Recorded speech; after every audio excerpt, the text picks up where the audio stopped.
नमस्कार, मैं पवन केसवानी। राष्ट्रबोध के जनमंच में आपका एक बार फिर से स्वागत है।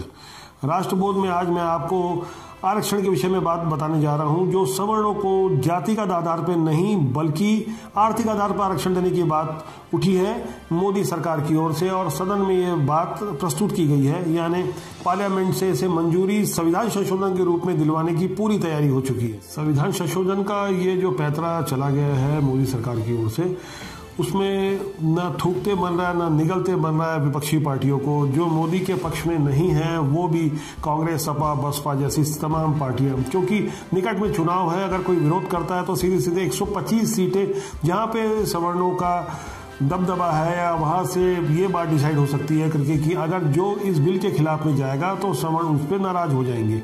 ये सीधे सीधे अगर एक सर्वे के हिसाब से मैं बोलूं तो देश की 31% आबादी सवर्णों से प्रभावित है, जहां से सवर्ण ही हार जीत तय करते हैं। और एक बात मैं स्पष्ट कर दूं, ये जो संविधान संशोधन होने जा रहा है वो 124वां बिल होगा।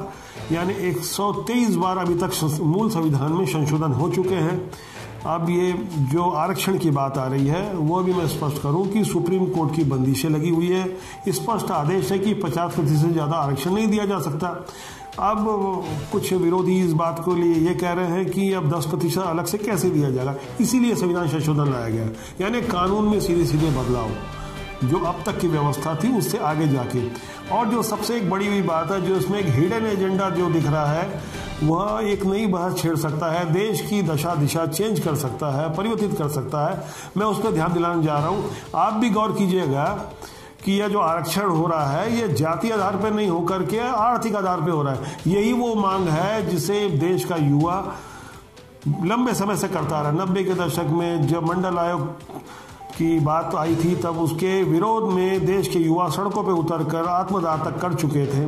जो उस वक्त के युवा आज जो अधेड़ अवस्था में आ चुके हैं वो उस बात को अच्छे से समझते होंगे और अच्छे से जानते होंगे कि यह किस तरह की बात है। अगर 10% आरक्षण अलग से दिया जा रहा है और जाति आधार पर नहीं दिया जा रहा है तो धीरे धीरे ये आंच उस तरफ ली जाएगी कि क्रीमी लेयर को, यानी जो व्यक्ति आर्थिक रूप से संपन्न है लेकिन जाति आधार पर आरक्षण ले रहा है तो आरक्षण उन्हें क्यों दिया जाए, इस पे बहस छिड़ेगी। ये तो तय है। चुनाव का रंग मौसम की तरह है, मौसम के अनुसार परिस्थितियां बदलती रहती है।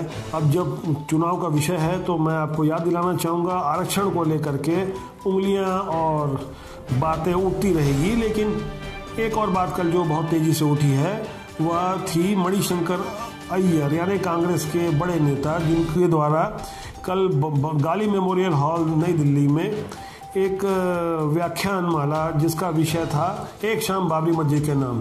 उस दौरान उन्होंने एक ऐसा बयान दिया जो वो भी अच्छी तरह जानते थे कि इसे देने के बाद वो चर्चा में आएंगे, उसे गालियां भी पड़ेगी, और हो भी यही रहा है। और उस फार्मूले पे काम किया जा रहा है कि बदनाम हुआ तो क्या हुआ, नाम ना हुआ। वो ऐसी हरकतें बार बार करते हैं, ऐसा उन्होंने पहली बार नहीं किया है।